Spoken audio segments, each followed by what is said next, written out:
সবাইকে ওয়েলকাম করছি জ্ঞানবিন্দু কেয়ারে অ্যাডাম স্মিথের শিষ্য আজকের লাইভ ক্লাসে।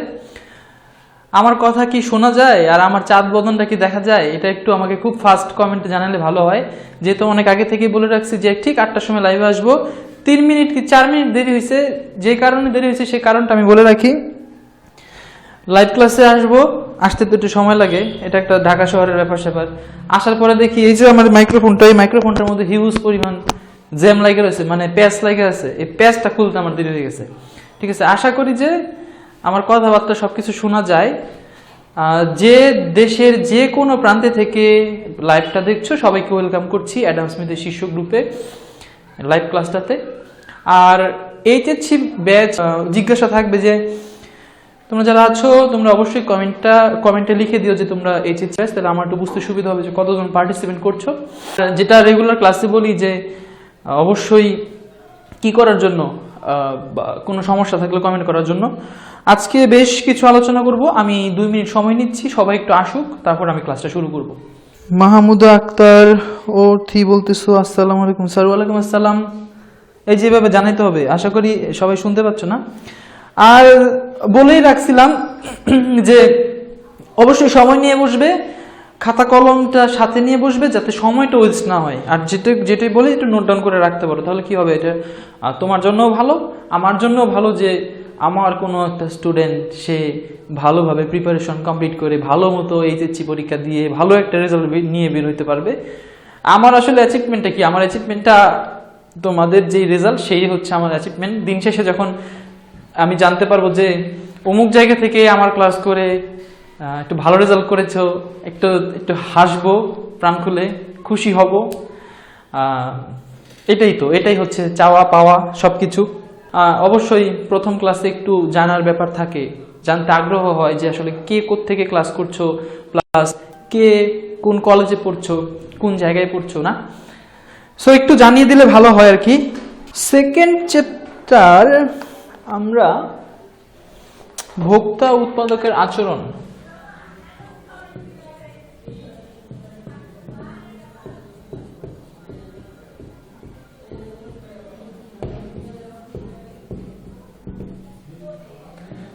ভোক্তা ও উৎপাদনের আচরণ এই চ্যাপ্টারটা এবং থার্ড চ্যাপ্টারটা, এই সেকেন্ড চ্যাপ্টার এবং থার্ড চ্যাপ্টারটা অনেক বেশি ইম্পর্টেন্ট কিন্তু। হ্যাঁ, আমি যতগুলো ক্লাস দিয়েছি প্রত্যেকটা ক্লাসেই বলেছি যে এই চ্যাপ্টারের কোনো টপিক কিন্তু মিস করার কোনো সুযোগ নেই, যে আমি পড়ে যাব না এরকম কোনো সুযোগ নেই। যদিও সেটা শর্ট সিলেবাসে হোক, হ্যাঁ হয়তো তোমার সিকিউ সব টপিক থেকে আসবে না, কিন্তু অবশ্যই সিকিউ এর যেই জ্ঞানমূলক অনুধাবন এইটাও কিন্তু যে কোনো টপিক থেকে দিতে পারে। দেখা যাচ্ছে এক লাইনের একটা তথ্য আছে, হ্যাঁ এক লাইনের একটা তথ্য আছে, এই এক লাইনের একটা তথ্যের উপরও কিন্তু কি আসতে পারে, তোমার জ্ঞানমূলক আসতে পারে, অনুধাবনমূলক আসতে পারে। সো আমি যে কোনো একটা লাইন বাদ দিয়ে পড়বো সেই সুযোগটা কিন্তু আমার সবসময় থাকছে না, মানে আমার এই ক্ষেত্রে অন্তত নেই। তো তারপরেও আমি সিকিউ এর জন্য তোমার হচ্ছে প্রয়োগ এবং উচ্চতর দক্ষতা উভয়ের জন্য আমি কিছু সাজেশনমূলক একটা ভিডিও করেছিলাম, সেখানে আমি অনেকগুলো টপিক বলেছিলাম। আজকে আবার বলবো, কোনো সমস্যা নেই। তবে আমি জোর দিয়ে বলতে চাই যে এই অধ্যায় দুটা যে এত বেশি ইম্পর্টেন্ট, তুমি কোনো লাইন কোনো টপিক মিস করে যেও না, অন্তত পড়ে যেও যে বহু নির্বাচনী চনিতে আসলেও যেন তুমি সেটা পারো। ঠিক আছে, আচ্ছা তাহলে এখানে টপিকগুলো কি কি ছিল আমরা পড়েছিলাম হচ্ছে উপযোগ, না উপযোগ পড়েছিলাম। উপযোগের মধ্যে ছিল হচ্ছে মোট উপযোগ,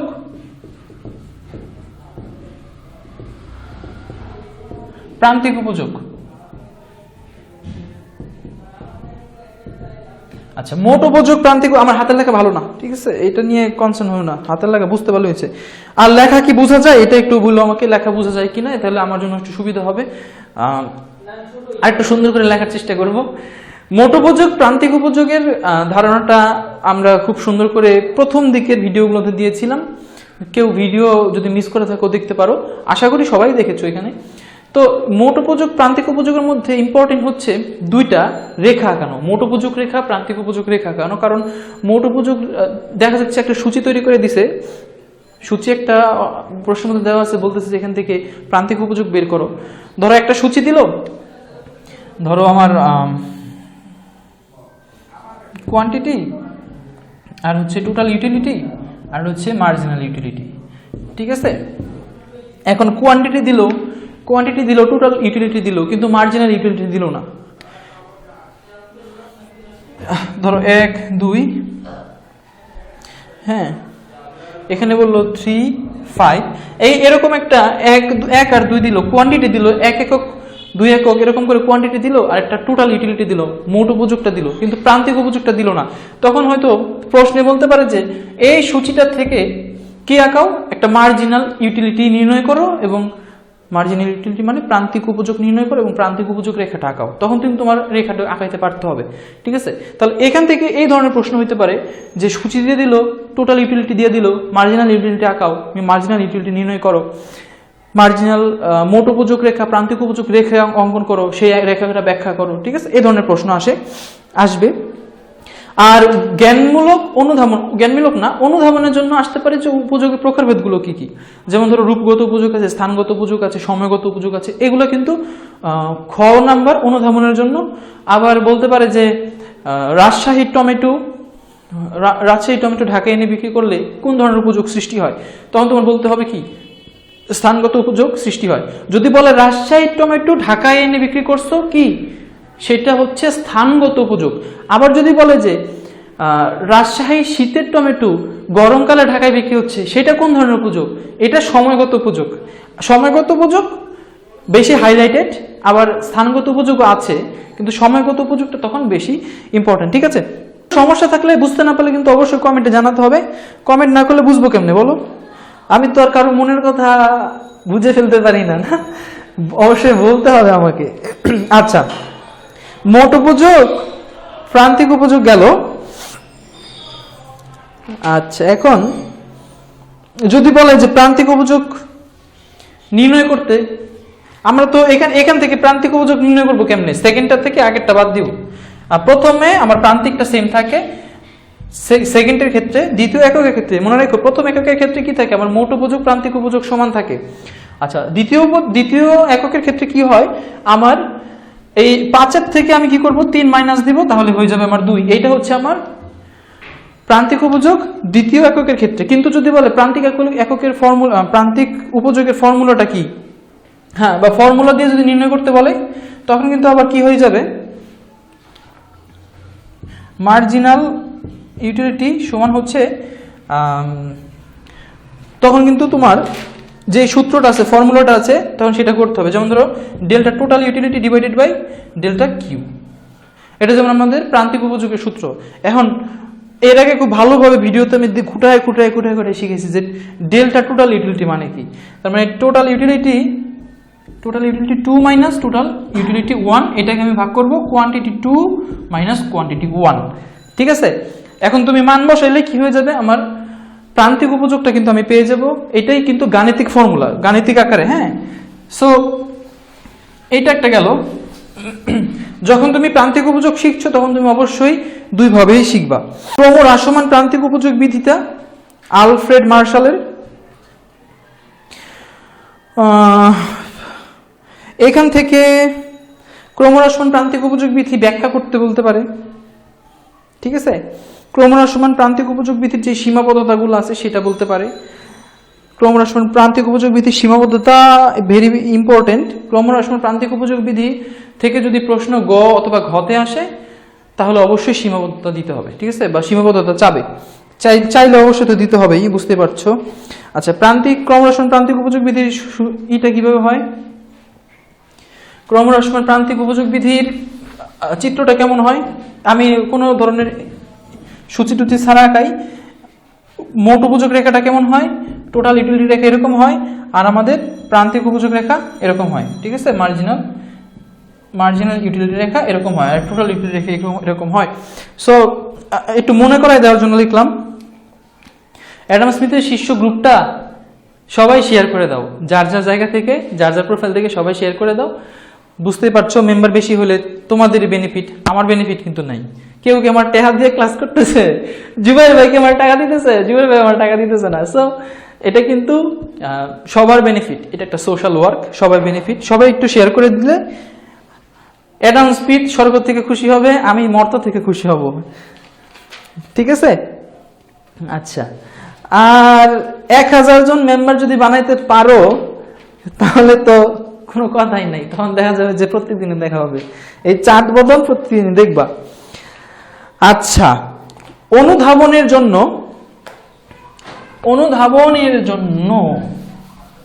জ্ঞানমূলক অনুধাবনের জন্য উপযোগের পরে বলছিলাম ক্রমহ্রাসমান, না?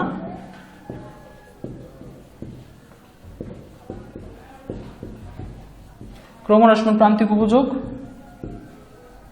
বিধি, এটা একটা। 3 নম্বর বলতেছে যে চলক ও ধ্রুবক। চলক ধ্রুবক পরামিতি সহক ভিডিও করা আছে, দেখছো অলরেডি, আমি জানি। তো চলক ধ্রুবক এটা নিয়ে কি করতে হবে? চলক আর ধ্রুবকের মধ্যে যে পার্থক্য আছে, সাদৃশ্য এবং বৈসাদৃশ্য, হ্যাঁ, এই দুটো কিন্তু অবশ্যই দেখে যেতে হবে। চলক কোনগুলা, ধ্রুবক কোনগুলা, আমরা কোনটাকে চলক বলি, কোনটাকে ধ্রুবক বলি। চলক কত প্রকার বলো তো? চলক কত প্রকার? অবশ্যই কমেন্টে, আমি একটু পরে বলতেছি চলক কত প্রকার। এখন সবাই কমেন্টে লিখে ফেলো, আমি দেখতেছি 16 জন আছো, সবাই কমেন্টে লিখে ফেলো যে চলক কত প্রকার, ধ্রুবক তো কত প্রকার নাই, চলক কত প্রকার একটু লিখে ফেলো। আচ্ছা, এখান থেকে সহক পরামিতি কি একটু জানিয়ে যেতে পারো, এটা বেশি ইম্পর্টেন্ট না, তবে চলক এবং ধ্রুবকের পার্থক্যটা অবশ্যই জানতে হবে। তারপরে বলতেছে অপেক্ষক, এগুলা কিন্তু অবশ্যই খাতায় নোট করো, হ্যাঁ, এগুলা অবশ্যই খাতায় নোট করো। জানা বলছে অপেক্ষক। অপেক্ষক কি? স্বাধীন চলকের সাথে অধীন চলকের বা দুইটা চলকের যে নির্ভরশীলতার সম্পর্ক, আবার বলি, দুইটা চলকের মধ্যে যে নির্ভরশীলতার সম্পর্ক, সেটা যখন গাণিতিক উপায় প্রকাশ করছি সেটাকে আমরা অপেক্ষক বলছি। সো অপেক্ষকের সংজ্ঞাটা কিন্তু ভেরি ভেরি ইম্পর্টেন্ট। যখন তুমি চাহিদা করো তখনও তোমার অপেক্ষক লাগবে, যখন তুমি যোগান করো তখনও তোমার অপেক্ষক লাগবে। খুবই গুরুত্বপূর্ণ কিন্তু এই অপেক্ষকের সংজ্ঞাটা। আচ্ছা, আমি নিনজা টেকনিক শিখেছিলাম। ধরো কোয়ান্টিটি সমান বললো 25 প্লাস 2p, আবার ধরো কোয়ান্টিটি সমান বললো 10 মাইনাস 2p। এই দুইটার মধ্যে কোনটা চাহিদা অপেক্ষক, কোনটা যোগান অপেক্ষক বুঝতে পারতে হবে। বাজার ভারসাম্যে আমাদের এটা খুবই দরকার। দুইটা অপেক্ষক দিয়ে দিবে, দিয়ে বলবে যে বাজার ভারসাম্য নির্ণয় করো, ভারসাম্য দাম নির্ণয় করো, ভারসাম্য চাহিদার পরিমাণ নির্ণয় করো, আর ভারসাম্য দাম, ভারসাম্য চাহিদা, ভারসাম্য যোগান, এই তিনটা নির্ণয় করতে বলতে পারে। তখন কিন্তু শুধুমাত্র দুইটা অপেক্ষক দিবে। এই দুইটা থেকে বলেছিলাম যে মাঝখানের চিহ্নটা দেখবা, মাঝখানে যদি প্লাস চিহ্ন দেওয়া থাকে তাহলে এটা কি? এটা হচ্ছে যোগান অপেক্ষক। যদি মাঝখানে মাইনাস দেওয়া থাকে সেটা হচ্ছে চাহিদা অপেক্ষক। কারণ চাহিদা দামের নেগেটিভ সম্পর্ক, যোগান আর দামের পজিটিভ সম্পর্ক। দাম বাড়লে যোগান বাড়ে, কিন্তু দাম বাড়লে চাহিদা কমে। দুইটার মধ্যে একটার মধ্যে পজিটিভ সম্পর্ক, একটার মধ্যে নেগেটিভ সম্পর্ক, এই জন্য প্লাস আর মাইনাস। এর চেয়েতে ভেঙে হয়তো বোঝানো লাগবে না, জানি। আচ্ছা, অনেকেই কমেন্ট করছে, সরি, জুবাইর স্যারকে আমার সালাম দিবেন। আচ্ছা, মনির খান, তোমার হয়ে আমি জুবাইর স্যারকে সালাম দিয়ে দিতেছি। জুবাইর ভাই আসসালামু আলাইকুম ওয়া রাহমাতুল্লাহ। আচ্ছা, মনির খান বলছো দুই প্রকার, মানে চলক দুই প্রকার, না? মাহমুদ আক্তার অথই বলছো, এবার নাম ঠিক বলছি, অথই বলছো যে চলক দুই প্রকার। হ্যাঁ, চলক দুই প্রকার কি কি? স্বাধীন চলক, অধীন চলক। লিখলাম না বোর্ডের মধ্যে? চলক, স্বাধীন চলক কোনটা, অধীন চলক কোনটা, অবশ্যই জেনে যেতে হবে। তারপর বলতেছে স্বাধীন চলকের বৈশিষ্ট্যগুলো, অধীন চলকের বৈশিষ্ট্যগুলো মিস দিও না, দেখে যাবা। প্রশ্ন হয়, প্রত্যেকটা বোর্ডেই প্রশ্ন হয়। যেহেতু আমি যেটা বলছি, তুমি তো আর এখানে তো সবাই ঢাকা বোর্ডের না, বা এখানে তো সবাই আর ওই রাজশাহী বোর্ডের না। এখানে হয়তো পারে একজন রাজশাহী বোর্ডের, একজন ঢাকা বোর্ডের। দেখা যাবে যে যেটা আমি যেগুলো বললাম এখান থেকে একটা রাজশাহী বোর্ডে আসছে, ঢাকা বোর্ডে আরেকটা ঢাকা বোর্ডে আসছে। হ্যাঁ, একজন একটা না একটা বোর্ডে আসবেই, কোনো মিস হবে না। স্যার, যোগান এর সমীকরণের সামনে মাইনাস হবে না?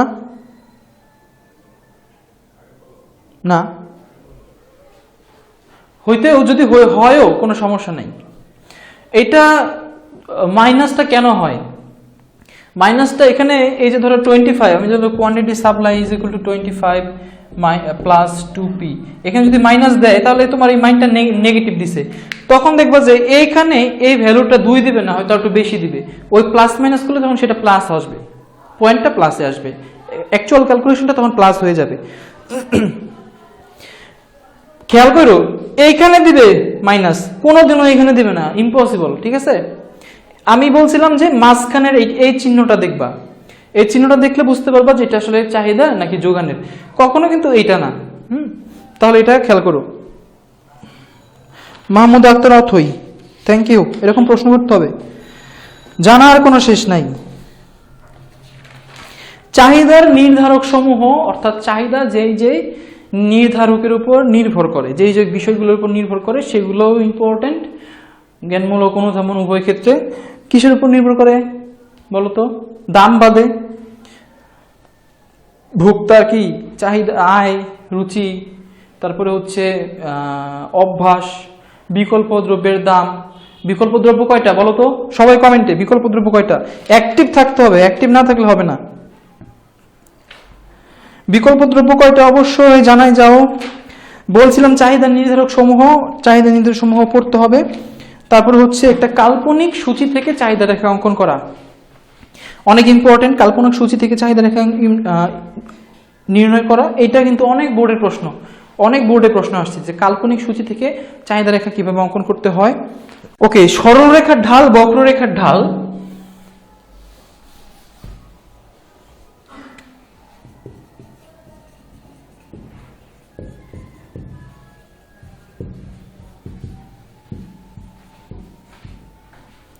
শুধু ঢাল লিখে দিই।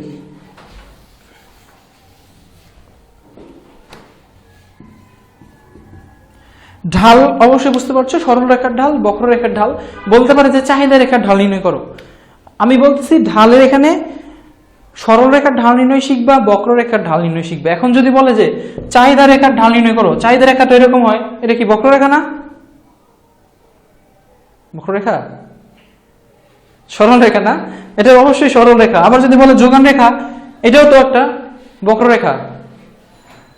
কে এটা বক্ররেখা হয়ে গেছে না? এখন কেমন হয়েছে? এই যে এখান থেকে আইসা এদিকে চলে গেছে, আবার এদিক থেকে আইসা এদিকে চলে গেছে, বক্ররেখা হয়ে গেছে না? না, এগুলো কিন্তু সব সরল রেখা না। তাহলে বলতেছে সরল রেখার ঢালে যদি বলে যে সরল রেখার ঢাল নির্ণয় করো, তাহলে সরল রেখা দুইটাই হয়। ওই স্থিতিস্থাপক অস্থিতিস্থাপক, আমরা যখন স্থিতিস্থাপকতা শিখেছি ওইখানে আমরা দেখেছি যে এরকমও রেখা হয়, আবার এরকমও রেখা হয়। এগুলো কিন্তু সরল রেখার মধ্যেই পড়ছে। সো যদি বলে যে সরল রেখার ঢাল নির্ণয় করো, হয়তো ওখানে তোমাকে সূচি দিয়ে দিবে, সূচি থেকে তোমার রেখাটা অঙ্কন করে নিয়ে ঢাল নির্ণয় করতে হবে। আর যদি সূচি না দেয় তাহলে অবশ্যই সরল রেখা এরকম একটা দিয়ে দিবে, ঠিক আছে? তো সেখান থেকে ঢাল নির্ণয় করা শিখতে হবে। যদি না পেরে থাকো, ভিডিও করা আছে, ভিডিওটা দেখতে হবে, ওইখানে এত সুন্দর করে বুঝাইছি। হ্যাঁ, এখন তো আর এত সময় নাই, যেহেতু অনেক আগেই ঢালের ক্লাসগুলো দিয়ে দেওয়া হয়েছে, দেখে অবশ্যই করবা। কি যেন জিজ্ঞেস করছিলাম, বিকল্প দ্রব্য কত প্রকার? কেউ অ্যান্সার দাও না এখনো পর্যন্ত, এত দেরি কেন?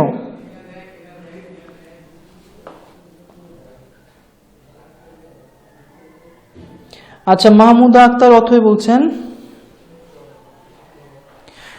-c+dp, এইটা তো যোগান সমীকরণ, তাহলে আপনি 25 + 2p দিলেন, -2।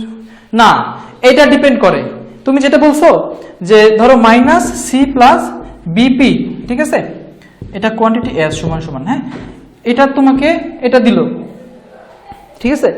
আমি লিখছি যে কোয়ান্টিটি s সমান হচ্ছে 25 + 2p, যে কোনো একটা দিতে পারে, দুইটাই যোগান সমীকরণ। এটা কোনো ম্যান্ডেটরি না যে আমার যোগান সমীকরণের সামনে মাইনাস থাকবেই, মানে যোগান সমীকরণের সামনে যে মাইনাস থাকবে বা চাহিদা সমীকরণের সামনে যে মাইনাস থাকবে, এটা কখনো ভাইবো না। মাইনাস থাকতেও পারে, নাও থাকতে পারে, ঠিক আছে।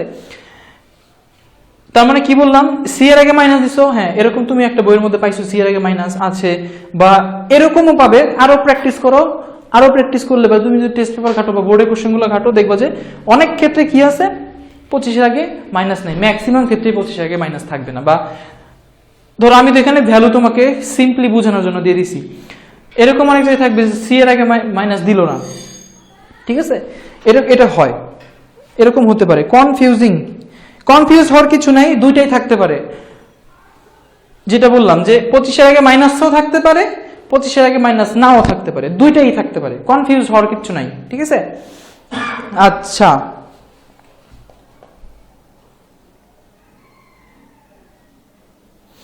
আচ্ছা তোমারে কনফিউজটা দূর করে দিই। ধরো তোমার ভাষ্যমতে -20, ধরো -20 প্লাস ধরো 5 ইন্টু পি দিল, ঠিক আছে? আচ্ছা, বললো যে দামের পরিমাণ দেখাও। ধরো দাম দিয়ে দিল 5 টাকা, 6 টাকা, 7 টাকা। তুমি নির্ণয় করে দেখো তাহলে কত হয়। 5 টাকা ধরো, তাহলে 5 5-এ কত হয়? এখানে 25 হবে। আচ্ছা, তাহলে 20 আর 25 ক্যালকুলেশন করলে কত হবে? 5 হয়ে যাবে। হ্যাঁ, সো প্যানিক হওয়ার কিছু নাই, কনফিউজড হওয়ার কিছু নাই, দুইটাই থাকতে পারে, তবে যোগানের মানটা পজিটিভ আসে। নেগেটিভ আসলে সেটা খুব রেয়ার কেস। হ্যাঁ, অর্থনীতি তো একদম ফিক্সড কোনো কিছু না। আমরা কিন্তু পরে গিয়ে কি করছি, যোগানেরও স্থিতিস্থাপকতা পড়েছি, চাহিদারও স্থিতিস্থাপকতা পড়েছি। কেন স্থিতিস্থাপকতা পড়ছি? কারণ হচ্ছে এই ফ্যাক্টরগুলো অনেক বেশি ফ্ল্যাকচুয়েট করে, ঠিক আছে? অনেক বেশি ওঠানামা করে, সব কোনোদিনই ফিক্সড থাকে না কিন্তু। সো এই জন্যই মাইনাস হইতেও পারে বা যোগানের মান নেগেটিভ আসতেও পারে। সেক্ষেত্রে কি হবে, সেটা অনেক রেয়ার কেস। সাধারণত এইচএসসি লেভেলে এই ধরনের কোশ্চেন এত কি বলে, এটাকে কি বলবো, আনকমন কোশ্চেন করবে না, ঠিক আছে? কনফিউজ হওয়ার কিছু নাই। তারপর বলতেছে হচ্ছে আমরা ঢাল নিয়ে আলোচনা করলাম, চাহিদা নির্ধারকের কথা বলেছি। চাহিদা বিধির ব্যতিক্রমগুলো একটু দেখবা। চাহিদা বিধি কখন ব্যতিক্রম হয়? ধরো দাম ফিক্সড থেকে অন্য যে কোনো চলকের পরিবর্তনের কারণে কি হয়, আমাদের চাহিদা বিধির ব্যতিক্রম হয়। ধরো দাম ফিক্সড আছে, আয় বেড়ে গেল, তখন তুমি কি করো? আগের চেয়ে বেশি কনজিউম করো। বা দাম ফিক্সড আছে, বিকল্প দ্রব্যের দামের কম বেশি হওয়াতে কি হয়েছে, তুমি অনেক বেশি আগের চেয়ে বেশি কি করতে পারো, চাহিদা করতে পারো, বা কি বলে, দ্রব্য কোনো একটা স্পেসিফিক পণ্য বা সেবা কি করতে পারো, ক্রয় করতে পারো, কনজিউম করতে পারো। সেক্ষেত্রে সেটা কি হবে, চাহিদা বিধির ব্যতিক্রম হবে। তাহলে চাহিদা বিধির ব্যতিক্রমগুলো ভেরি ভেরি ইম্পর্টেন্ট। আরেকটা মোস্ট ইম্পর্টেন্ট, ধরো তোমাদের যদি অ্যাসাইনমেন্টের প্রশ্নটা অ্যানালাইসিস করো তাহলে দেখবে যে ঢাকা সারা বাংলাদেশে তো দিছে একই অ্যাসাইনমেন্ট। সেখানে কিন্তু চাহিদা বিধির সংকোচন প্রসারণ ছিল, সংকোচন প্রসারণ সম্প্রসারণ। আচ্ছা, এখন ধরো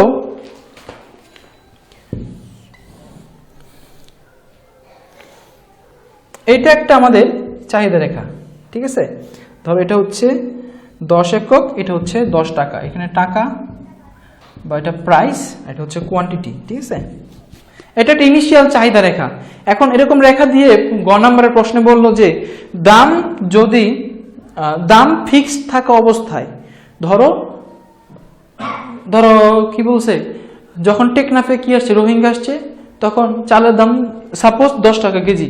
এখন রোহিঙ্গা তো হুট করে চলে আসছে, কি হয়েছে, ওই 10 টাকা কেজিতেই ওই টেকনাফে যত সাপ্লাই ছিল, চাল ছিল, সব বিক্রি হয়ে গেছে।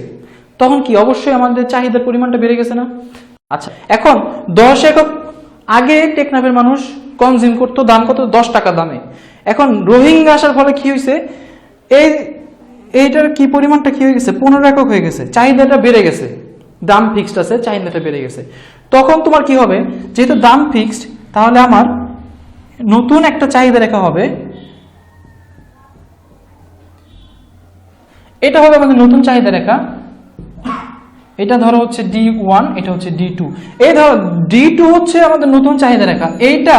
এই চাহিদা রেখাটা এদিক থেকে এদিকে স্থানান্তরিত হয়েছে না, স্থানান্তরিত হয়েছে কিনা? সো এইটা হবে আমাদের চাহিদার বৃদ্ধি।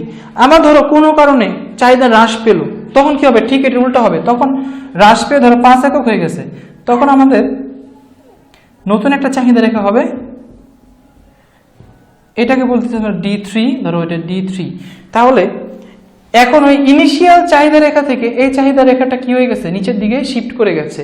সো এটাকে বলছে চাহিদার বৃদ্ধি বা হ্রাস। হ্যাঁ, আচ্ছা, এখন ধরো চাহিদা সংকোচন প্রসারণ কি? আমরা যদি চাহিদা সংকোচন প্রসারণটা দেখি,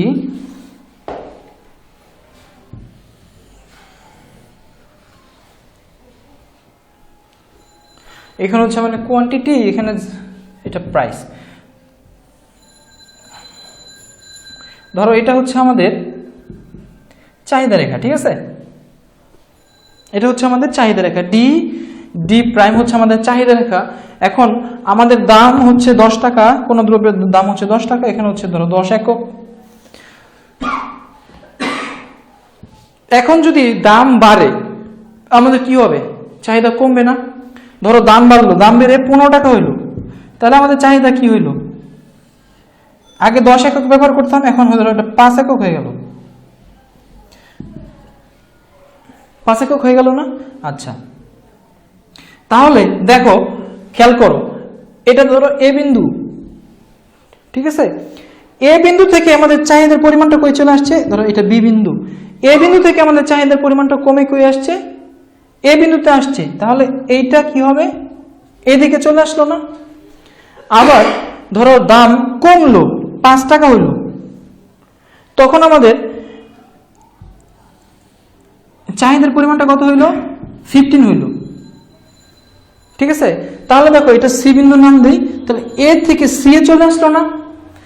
যখনই একটা চাহিদা রেখার মধ্যেই কি হচ্ছে, চাহিদার কম বেশি হচ্ছে দামের কারণে, দামের কম বেশির কারণে চাহিদার কম বেশি হচ্ছে, তখন আমরা সেটাকে বলছি চাহিদার সংকোচন প্রসারণ।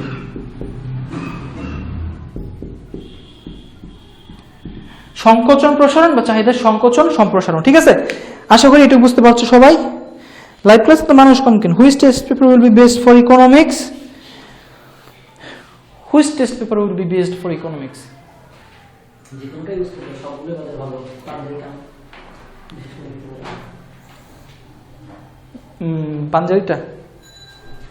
পাঞ্জারিটা ব্যবহার করতে পারো। এটা আমি তো টেস্ট পেপার গাড়ি না, খুব বেশি গাইডটা আমি ধরি না। আমার মেন বই আছে, মেন বই একাই 100, যার মেন বই পড়ি, মেন বই একাই 100। আমি অনেক জানি, অনেকেই জানো তোমরা আমি কার মেন বই ইউজ করি, ফলো করি। সো ওটা একাই 100। তারপরেও টেস্ট পেপার আমি সাজেস্ট করবো, টেস্ট পেপার কিনো, গাইড টেড না কিনে টেস্ট পেপার কিনো, যেহেতু এটা বোর্ড, অনেক বোর্ড কোশ্চেন থাকে, প্লাস কলেজের কম্বিনেশন। সো পাঞ্জেরিটা কিনতে পারো। অক্ষরপত্রটাও ভালো দেখছি, খারাপ না। ও পাঞ্জেরি না? আচ্ছা হ্যাঁ, পাঞ্জেরি। এটা কি? হ্যাঁ হ্যাঁ হ্যাঁ, ঠিক আছে, বুঝতে পারছি। আপনি এনে বই থেকে কাটতেছেন কেন? বুঝলাম না হিসাবটা। আচ্ছা, তাহলে চাহিদার হ্রাসবৃদ্ধি, চাহিদার সংকোচন সম্প্রসারণ, এটা কিন্তু অ্যাসাইনমেন্টে দিয়েছিল। সেই দিক থেকে বিবেচনা করলে এটা কিন্তু কোনোভাবেই ফেলে দেওয়া যায় না, অবশ্যই অনেক ইম্পর্টেন্ট টপিক। আচ্ছা, স্থিতিস্থাপকতা গ এবং ঘ, ঠিক আছে? আমাদের প্রয়োগ এবং উচ্চতর দক্ষতার জন্য স্থিতিস্থাপকতা অনেক বেশি ইম্পর্টেন্ট। 6 নম্বর আমরা আলোচনা করছি চাহিদার সংকোচন প্রসারণ, আরেকটা হচ্ছে হ্রাস বৃদ্ধি, ঠিক আছে? আমরা আলোচনা করেছিলাম চাহিদা সংকোচন প্রসারণ, চাহিদা রেখার হ্রাস বৃদ্ধি।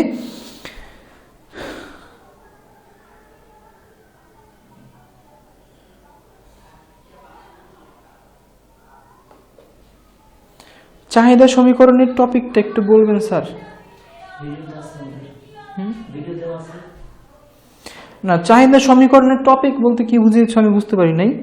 চাহিদা সমীকরণের মধ্যে, ও চাহিদা সমীকরণ নির্ণয়, যেটা চাহিদা সমীকরণ নির্ণয় কিন্তু ভিডিও করা আছে, এটা কিন্তু তুমি দেখে আসতে পারো। চাহিদা সমীকরণ নির্ণয়টা অনেক বেশি ইম্পর্টেন্ট বলবো না, তবে যদি অ্যাডভান্স স্টুডেন্টদের অবশ্যই এটা মিস করে যাওয়া বা না জেনে যাওয়া একদমই উচিত হবে না।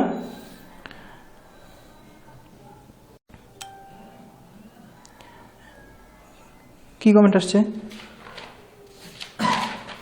আচ্ছা, স্থিতিস্থাপকতা যেটা বলছিলাম, স্থিতিস্থাপকতা এটা আশা করি লিখে ফেলছো, আমি মুছে দিতেছি। হ্যাঁ, 6 নম্বর শেষ করছি।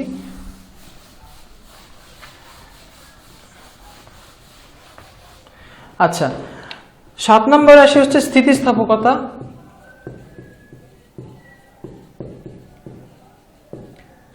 আছে স্থিতিস্থাপকতা।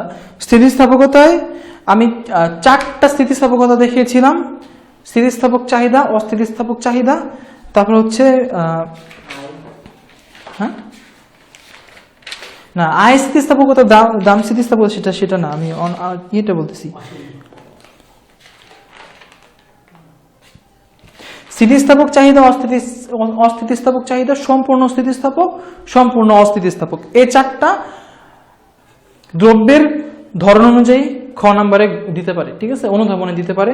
এটার জন্য আলাদা ভিডিও করা আছে। আশা করি এগুলো ভিডিওগুলো দেখছো। আমি আর এত বেশি বলতেছি না, শুধুমাত্র মার্ক করে দিলাম যে এই 4টা খ নাম্বার অনুধাবনের জন্য ইম্পর্টেন্ট হতে পারে। অবশ্যই পড়ে যেও, দেখে যেও। একের বেশি, একের কম, শূন্যের সমান, একটা হচ্ছে অসীম। ঠিক আছে, একের বেশি স্থিতিস্থাপক, একের কম স্থিতিস্থাপকতা, আর হচ্ছে শূন্য, আর হচ্ছে অসীম।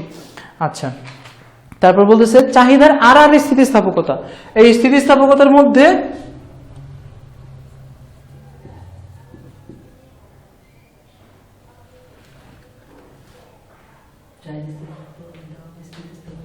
চাহিদার দাম স্থিতিস্থাপকতা। হ্যাঁ,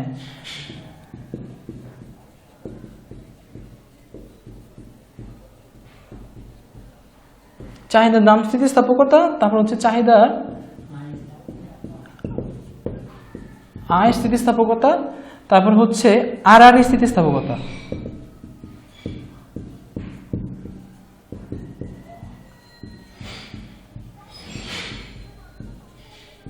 তবে আমার যতটুকু মনে হয় ঢাকা বোর্ডের জন্য আর স্থিতিস্থাপকতাটা দিয়ে দিতে পারে।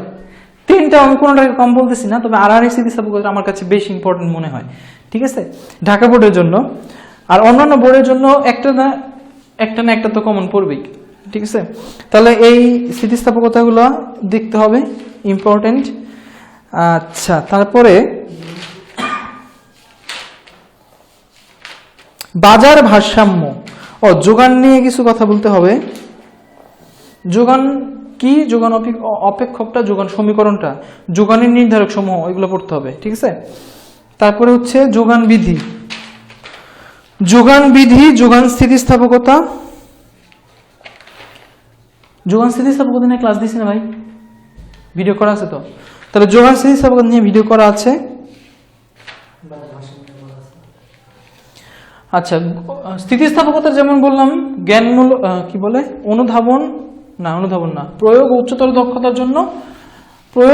দক্ষতার জন্য আরেকটা আছে, সেটা হচ্ছে বাজার ভারসাম্য।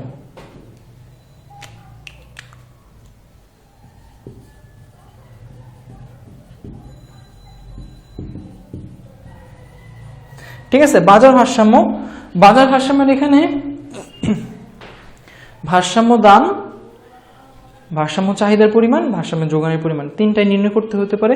ওই যে প্রথমে বললাম 2টা অপেক্ষক দিয়ে দিবে, ওইখান থেকে বের করতে হবে। ঠিক আছে, আচ্ছা, আরেকটা প্রশ্ন আসে, সেটা হচ্ছে যে ধরো একটা বাজার ভারসাম্যের চিত্র আঁকাই।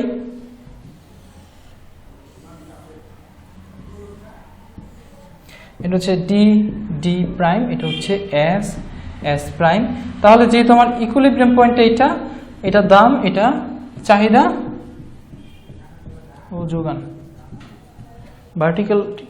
হ্যাঁ, তাহলে ধরো এখানে হচ্ছে আমার 10 একক, এখানে হচ্ছে 5 টাকা। ধরো 5 টাকা দামে 10 একক আমি কোনো কিছু ক্রয় করতে পারি। এখন যদি বলে ধরো দাম কমলো, দাম হলো ধরো 4 টাকা হইলো, ধরো এখানে 4 টাকা বা ধরো 3 টাকা। ঠিক আছে, যেহেতু আমরা জানি যে দাম কমলে কি হবে, আমার চাহিদা কি হয়ে যাবে, বেড়ে যাবে। এখন চাহিদার পরিমাণ আছে 10 একক, যোগানের পরিমাণ আছে 10 একক। তখন কিন্তু আমার চাহিদার এখানে কই পাই, এইখানে পাই না।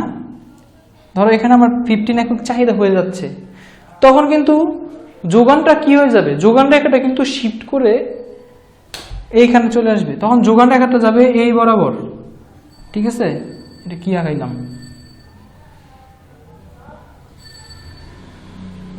তখন আমার যোগান রেখাটা আসবে এই বরাবর, তখন আমার সাপ্লাই এসএস পয়েন্টটা চেঞ্জ হয়ে যাবে, তখন আমার সাপ্লাইটা আমার কি হচ্ছে, শিফট করছে।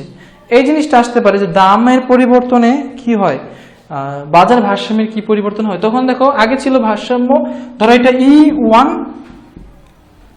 আর এটা হচ্ছে E2, তখন আমার ইকুইলিব্রিয়াম বা ভারসাম্য বিন্দু ছিল E1, আমার ভারসাম্য চাহিদা ও যোগানের পরিমাণ ছিল 10 একক, আমার ভারসাম্য দাম ছিল 5 টাকা। এখন ভারসাম্য দাম যদি কমে যায় তখন আমার নতুন ভারসাম্য বাজার ভারসাম্য পাচ্ছি কোথায়, E2 তে। এখানে আমার বাজার ভারসাম্য দাম হচ্ছে 3 টাকা এবং আমার ভারসাম্য চাহিদা ও যোগানের পরিমাণ হচ্ছে 15 একক। ঠিক আছে, এই জিনিসটা এরপরে যেও যে দাম কমলে বা বাড়লে বাজার ভারসাম্যে কি পরিবর্তন হয়। Like that's it. সেকেন্ড চ্যাপ্টারে আশা করি এর মধ্য থেকেই প্রশ্ন আসবে, এর বাইরে কিছু আসবে না। সেকেন্ড চ্যাপ্টারের তুলনামূলক আলোচনা করলাম, থার্ড চ্যাপ্টারের জন্য হয়তো নেক্সট দিন আবার দিব, কালকে পরশু যে কোনো একদিন দিয়ে দিব। ঠিক আছে, তোমরা ভালো থেকো, পড়তে থাকো। কোনো সমস্যা হলে অবশ্যই জ্ঞানবিন্দু কেয়ার আমি তো আছি, ভিডিওর কমেন্টে কমেন্ট করতে পারো, কমেন্ট বক্সে কমেন্ট করতে পারো, জানাতে পারো যে কি সমস্যা হচ্ছে, অবশ্যই সলিউশন পাবা, অবশ্যই সলিউশন পাবা। আর পড়তে পড়তে কোনো জায়গায় কনফিউজড হয়ে গেলে অবশ্যই আমাকে জানাতে পারো, আমি সেটা অবশ্যই সলভ করে দেবো, কনফিউশন দূর করে দেবো। আর অবশ্যই অনুরোধ থাকবে যদি ভিডিওগুলো না দেখে থাকো ভিডিওগুলো দেখো, ভিডিওগুলোর মধ্যে আমি খুব সুন্দর করে ভেঙে ভেঙে ছোট ছোট করে আমি সব কিছু দেখিয়ে দিয়েছি। ভিডিওগুলো দেখলে আশা করি এতটা সমস্যা হওয়ার কথা না, সমস্যা হবে না। সো থাকো, ভালো থাকো, সুস্থ থাকো, ভালো মতো প্রিপারেশন নাও, অনেক অনেক শুভকামনা তোমাদের জন্য। আবার থার্ড চ্যাপ্টার নিয়ে দেখা হবে, আজকে সেকেন্ড চ্যাপ্টার শেষ করলাম, থার্ড চ্যাপ্টার নিয়ে দেখা হবে। ঠিক আছে, সবাইকে অনেক ধন্যবাদ, ভালো থাকো। অ্যাডামস ইন দ্য শীর্ষ গ্রুপে দেখা হবে, পোস্ট করবো। ওকে, গুড নাইট।